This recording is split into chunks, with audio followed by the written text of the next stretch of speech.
What's going on, guys? This is That Eagle Green. Um, I'm just here to talk about the Eagles and Cowboys game last night. Eagles dominated. Um, I was really surprised. I thought we were going to win the game, but I didn't think we were just going to completely demolish the Cowboys, which is what we did. And you can't say otherwise. It's not like we got lucky calls or anything this time. We didn't turn the ball over. Our rushing attack was amazing. Our receiving attack was pretty great. Our red zone offense, I don't know. I guess we tweaked things over the bye because it was off the chain, basically. Our defense was pretty great too.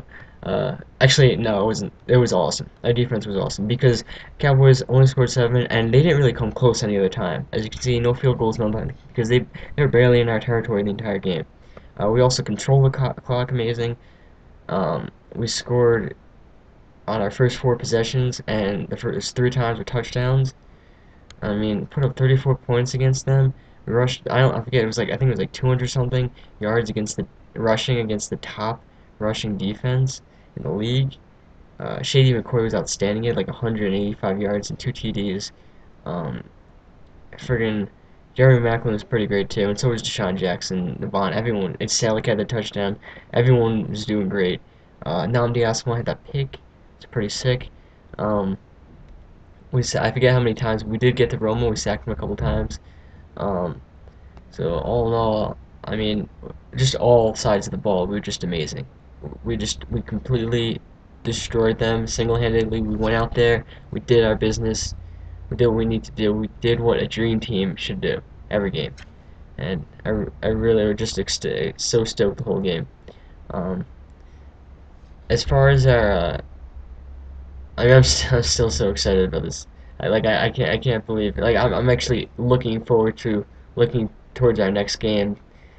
After 4 straight losses, it's just sort of like, and then we beat the Redskins before the bye, and that was great. It was a good moral victory, but I didn't really know how that would rub off on our other games. I didn't even think I thought this game would be close. I thought we were gonna win, but I didn't think it was gonna be like that. And Andy Reid 13-0 after a bye. I mean, really put it to the Cowboys. Really good team. We're second now in the division.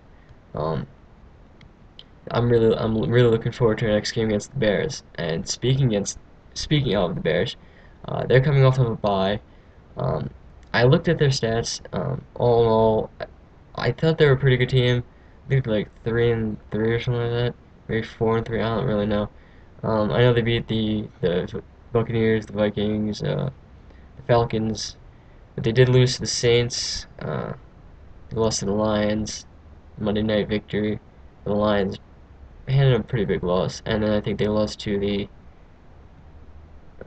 some other team. It was pretty good. The Packers. There we go.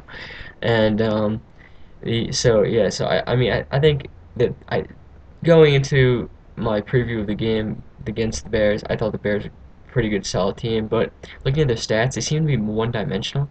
Uh, all mainly revolving around Matt Forte. He's both a rushing and receiving leader.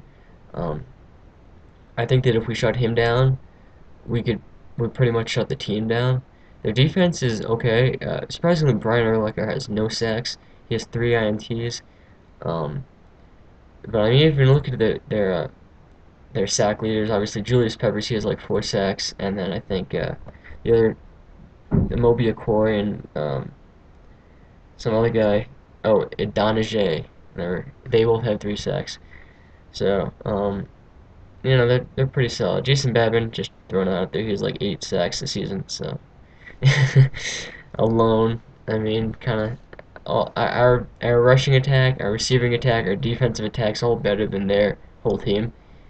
But they're still a pretty solid team, and I can't really talk too much trash because they have owned us the past like 4 or 5 years. I think we're like 1-4 against them, both with Vic and McNabb. And they always seem to find a way to beat us, but I have a feeling that we're gonna finally get that win that we need against them on Monday Night Football. Uh, not not too much else to talk about. Just get rid of this thing. Um, but yeah, I think Jay Cutler is pretty good. But I think we're gonna get to him a lot. The receiving attacks And I did a thing here. The receiving, obviously, Matt Forte leads the receptions, like 400 yards receiving. But I think the other guys were like this weird guy, Dane Zanzenbacher, Johnny Knox, who has no touchdowns. He's their second leading receiver, and then Devin Hester has one touchdown receiving and one punt return touchdown. So, I mean, you can look at the stats. I mean, when it comes to game time, you can pretty much just throw them out the window. But overall, past like what 6, 7 games that they played already, it seems to be revolving around the run game and Matt Forte, who's also their. I guess they do a lot of screens to him or whatever. But I think that we can. I think our defense has finally showed up to play. Sante Samuel had some really good tackles. He tackled people like when they needed to be tackled right away. He almost had a near pick. I forget who the receiver was, but well, we played a solid game against the Cowboys, and I think it's going to carry over to the Monday night game against the Bears at home. I think if we beat the Bears, the future's looking pretty bright. We'll be at 500 with the Cardinals coming to town. Cardinals, I think they got like one win, so I'm not gonna look too far ahead, but I have a feeling we beat the Bears. Our odds of getting above 500 next week will be pretty bright. Other than that, not much. I just once again that I can't. I mean, we really turned it on against the Cowboys. We had a great game, and I think it's going to carry over to the Bears. I'm really looking forward to the next game, and that's about it. Good day to be an Eagles fan.